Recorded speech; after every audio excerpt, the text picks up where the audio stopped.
як нам далі працювати, куди нам далі рухатися, тому що ми з вами всі ведаем, отчуваем на себе, что в Украине великий кризис у самой країни, и политичный, и экономичный, и социальный.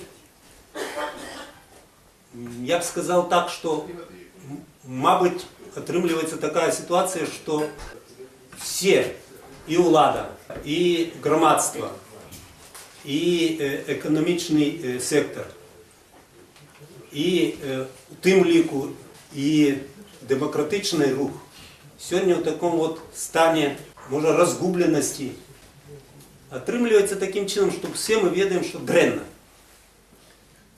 Всі ведаємо, що дренно, і всі ведаємо, чому дренно, і всі ведаємо, що дренно. Ми всі ведаємо ще, як мусить бути. Тому що ми бачимо, як живе світ вокруг, а от як дійти до того, що мусить бути, яким чином зробити от переход від этого дренного к тому лепшему, поки що ніхто не казав. А всі кажуть, потрібні переміни. Но ми про це кажемо вже 20 років. Вот, я памятаю, может, в 2004 году кампания выборчая шла под этим лозунгом «За перемены». И весь час перемены, перемены, перемены. Одни кажут реформы, другие кажут перемены. А ось як зробити ці перемени? Як зробити ці реформи? Як домогтися, щоб це все отрималося і відбулося в нашій країні? У нас є супольне розуміння, що треба працювати разом зараз на вилучення єдиного кандидата і робити кампанію для цього кандидата на 2015 год. Моцним елементом такої кампанії стануть місцеві вибори кінця 13-го, початку 14-го року, де якраз локальная кампания по працу в своих округах, городах, вилучення в советы разного уровня. Можно так само донести информацию до людей и, что самое главное, донести супольную позицию. А такой супольной позицией может быть огульная программа, под якую погодятся все ті політичні сили, які будуть вилучати цього кандидата. Ну і ідеально, коли б вже було назване прозвище. Коли б ми в цих матеріалах, які роздаються людям, друкуються в газетах, не тільки казали про що робити, але і хто буде робити, хто є персональна альтернатива і яка його команда. Це друге питання, на яке треба давати відказ. Ну, третє питання, на яке тут так само озвучив господар Желяпов. Можна рихтувати кадри, можна мати чудовну програму по переменах, але питання, коли ці перемени нарешті-решт наступлять і що тут буде основним фактором, коли вони наступили. Я думаю, что зараз, от, починаючи з 2011 года, коли пішов економічний кризис, якого довго всі чекали, у нас очинилося вот это окно можливості. І воно очинилося, на жаль, не всі хочуть лізти в це окно і розширяти його. А треба цим користатися, тому що вперше з моменту обрання самого Лукашенка його підтримка в громадстві звалилася на рекордно низький уровень.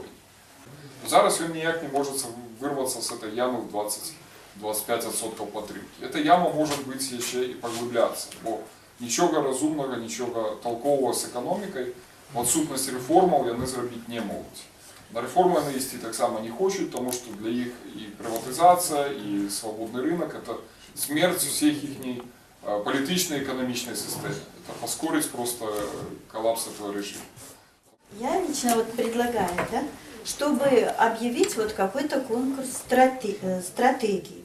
Если будет развернута какая-то дискуссия по стратегии, где экономические, политические реформы будут звучать, и будет видно, кто у нас умный стратег, кто умный политик, кто это будет, люди будут, может, дискутировать. И мне кажется, это вот надо начать это за 1,5-2 года до выборов президента. Надо треба, може, некую відразу те саме. За одноклассники, что просовывается. Ну, социальные сети треба нам активнее працевать у социальных сетях. Потому что, сами ведаете, сайты ведаются, все равно будет лезть в усвоение больше. Интернет это все понятно.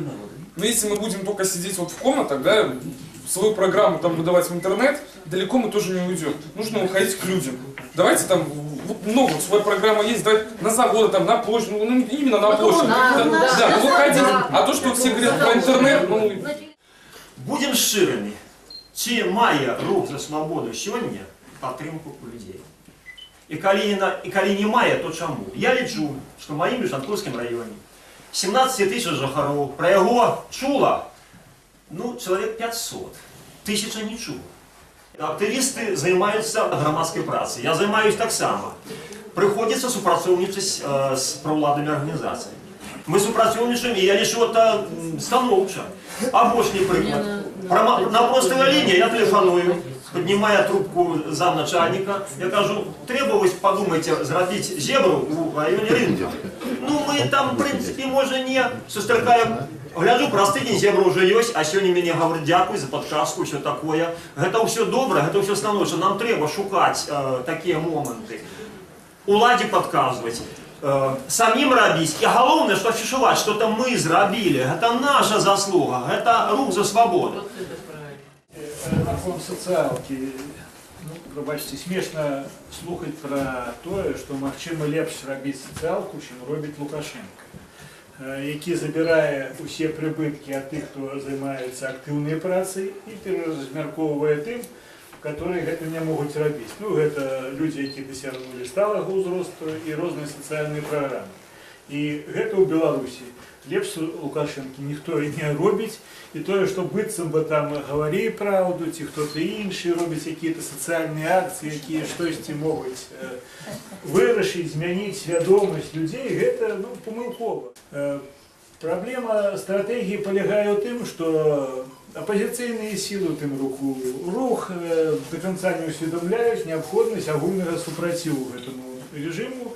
Гэта пытанне не выносится галоўным пытаннем для усіх, хто себе лічыць оппонентами режиму, от руху, там, от «Говори правду» и так далее. Действительно, очень важный момент, кого мы выдвигаем в кандидаты. Нету нормальной подготовки людей, которые выдвигаются. Выдвигаем наобум. О, ты готов? Иди. Ты готов? Иди. Так нельзя. Должна быть действительно подготовка профессиональных кадров, которые будут выдвигаться, и нам за них не будет стыдно. На мою думку, лідер у нас Міленкевич, гэта добра. Але я думаю, зараз надо нашему руху за свободу ўсё ўзяць у свае руки. Бо ўсё разнойдзеныя ўсе партіі. І лідера там настояча няма. Яны ўсе лідеры гэта прамазолілі ўсе вочы народу. Як адзін, з любой партыі. Поэтому, пакуль такая вот несуразная ситуация, надо нашему руху за свободу абраць лідера. Я не супраць Міленкевича, я только за. Але таксама ён ужо, ну, праглядзеўся народу. І по гэтаму руху за свободу трэба абраць маладога, грамотнага лідера, раскруціць, як «Говори правду», свайго Некляева, і каб усе аб'ядналіся вокруг руху за свободу. Я себя кормлю, ни у кого ничего не прошу. Но Миленкевич уже в народе, он второй раз не будет ему поддержки, не будет. Я, конечно, все равно его, предположим, потому что я из-за него попала в этот круговорот. На следующую каденцию, так сказать, лидера Александра Миленкевича оставить нужно, я считаю, надо поддержать его кандидатуру. Но у меня сформировалось такое мнение, что, может быть, или он сам, если он сам готов быть этим единым и повторить эту круговерть, это прекрасно. Если нет, то надо подумать о том, чтобы на этой конференции избрать, так сказать, определенное количество молодых замов, которые будут претендовать на статус будущего единого. Вот вы не просто замов выбирать, а тех, которые потенциально согласны будут и по своим, так сказать, всем исходным данным выполнят эту миссию единого. И будет прекрасно, если Миленкевич, так сказать, публично скажет, что да, я лидер Руха, но я считаю, что вот этого на единого. Рух за свободу проголосует за то, чтобы выбрали одного. Потом будет съезд БНФ, чтобы шел один кандидат, БХД скажет один, и обратно придут выборы, обратно выйдет 25 претендентов, каждый получит по 1,5%, Григорьевич получит 3, и он опять выиграет.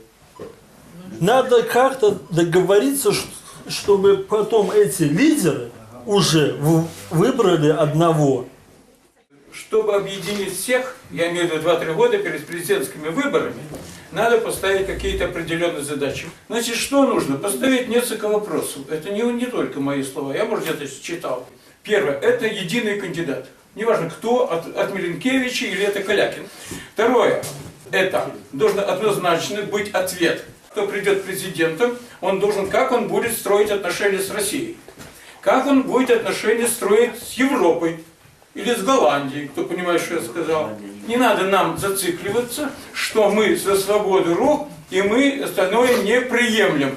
Мы должны участвовать, как говорится, вот возьмите, я вот сначала ему говорил, скоро объединимся с этими, с Никляем. Я не говорю, что надо объединяться, надо сначала разъединиться, потом прийти к этому по общим вопросам. Мы можем с ними разные быть. Одни социалку гонят, другие там это самое. Вот. Понимаете, то есть надо выработать, будет общие какие-то критерии подхода всем, как единый кандидат, президенты. Все, должно быть. И теперь же этих изгоев надо избавляться. Извините, пока там северинцы нет, как говорится, что хотят, то делают. Там многие проститутками оказались, в плохом смысле слова. Понимаете, что? Многие там оказались. У меня есть пропанова. Доручить керівництву обласної організації Руха на протягу кастричника-листопада собрать группу мозговую, ось після, може, республіканської організації, вот, якая просидить вот тут вот, то самое, день, и вот всего, что тут есть, 5 пунктов. Визначить, что мусить робить областная организация Руха у 2013 году.